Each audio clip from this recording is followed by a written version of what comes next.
Hello everybody, it's me, your host.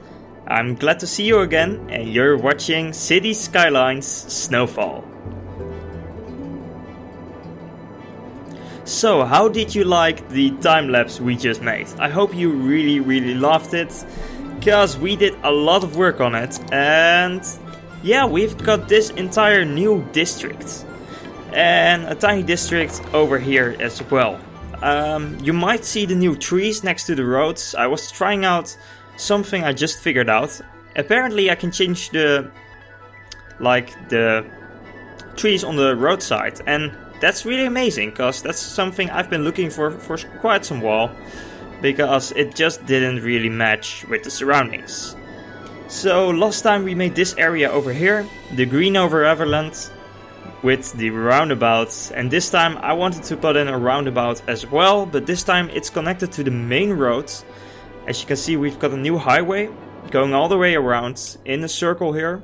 Just looks slightly better than the normal designs, like a curve. I could have done just a simple curve here as well, but I just think this looks slightly better with the elevated bridge over there. So I used the landscaping tool to level this up, so we have got just higher ground. Then over here we've got another bridge, which just looks really amazing, because it doesn't have those like pillars underneath it on the sides. Also done with the road tool again, or with the terraform tool. Just moved up the land a bit, placed the bridge over, and it just looks really well. And then from this you can just drive into the roundabout with some decorative stuff on it as well. The roundabout is a free wide roundabout. I made it a free wide one because I've got a mod installed for that one. And also the incoming lanes are also free wide, so you get like free cars. So it keeps it even, and it then distributes into this area over here. Right now we haven't given it a name, but it's a civilian area. If we just turn on all the plots, you can see how many buildings we have ready to be built already. I made sure that the places where the houses are going to be are as big as I could make them. So we're gonna remove that one and keep it for later, or do something like this. Yeah, I think that will be fine. Okay, so if I turn it off again, it's a very simple pattern. The cars come in from the right, and then here the two lanes are being merged together, and the cars can continue on their way. So on this point, we because it's a small road, we do not need traffic lights, which is a big difference. The cars go on all the way to over here, and over here they can go up the mountain and drive by here, which is a real nice civilian area. You might have got some issues with the highway over there, but I think it's still a good spot, because if you are living right on top of here and you can just look out over the rest of the tiny little town, well, that's, to my opinion, an amazing feeling. So I really like this location. We've added some pedestrian paths to go down the hill, and then once over here the road continues, merges or converges into two directions. So one of them is going back again, and the other one is going back the other side, so you can keep circling around within the area. But then also we've got one that goes to the right and goes into this area over here, where there are just a couple more houses for the civilians to live. And yeah, that's actually the infrastructure, except for the cycle paths that go underground. And yeah, oh, and also we've got this nice little tunnel over here. So I really like how this is done, because the road just keeps on going straight, because it goes into a hill. Like on the other side where it comes out, we've got it like coming out of the ground, so the road goes up. But I really like the concept of it just going right into a mountain. That's something I really liked about this design. And yeah, I think that's it, and it's time for naming the districts. So right over here we've got Glade Hills, and we're gonna make this something else. I like the hills type of thing, and I already have got some kind of name in my head. It has to do something with hoop, and then we can go for hills or field. HoubVille or Hoop Hills. I think HoubVille is just slightly better, although we've got some hills in there. But I just really like this name, and it's got some special background for me, but not gonna tell you why. I just really like it. So we're gonna name it HoubVille. And then we're gonna look at the policies, and we're gonna have a look at what policies are going on in this area. So right now studded tires is on, which I don't think is necessary. Anti-slip studs might be necessary in this area, because I think a lot of people are going to live here, so we're gonna make anti-slip studs a thing. So then we go up. Encourage biking, yes, definitely. We've got all those underground cycling roads to be used, so we keep those in there with the encourage biking license.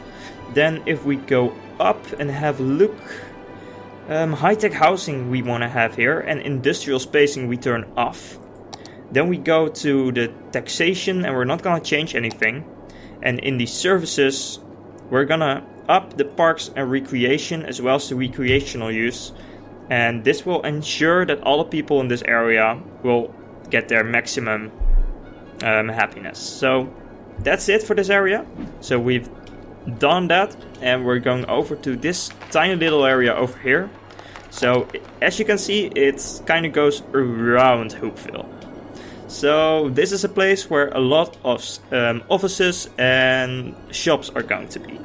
So for that reason, we want to have extra isolation, as well as we want to keep the roads clean. So studded tires should not be necessary, but it might even, I think we can just leave it on. Anti-slip studs might be good as well, because a lot of people will be coming here by foot as well, by feed. Encourage biking we keep on. But we're gonna bend them on the sidewalks.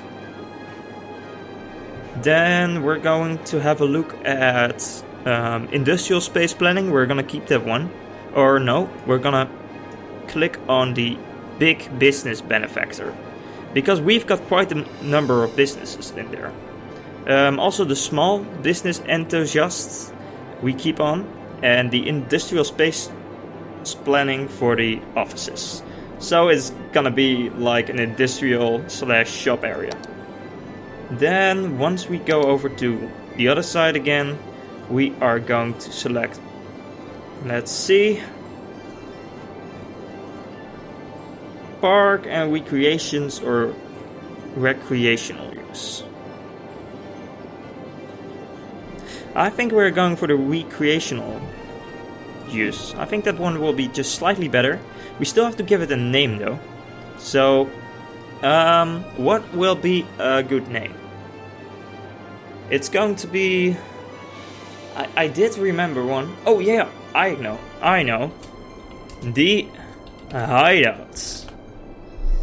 Why? Oh, forgot to press enter again. The Hideouts.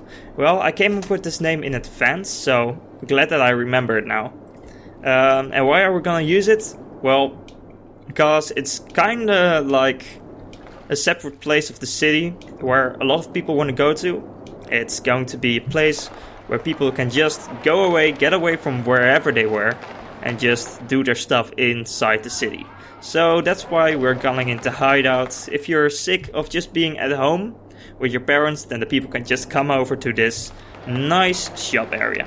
It's small, but I think it will do really well. We've even got some parking places right over here. Snow parking plot 2. Yep.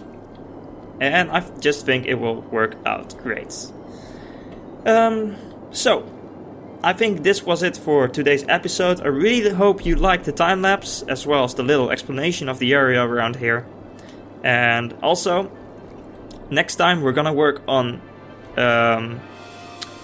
connecting this bridge with the highways, so we have some on and off ramps over here. Also, we're gonna make another road over here, and we're gonna build another civilian area. So, I hope you liked it, I really hope you did, and be sure to follow up the experience next time, cause guys, I'm signing out. See you in the next one.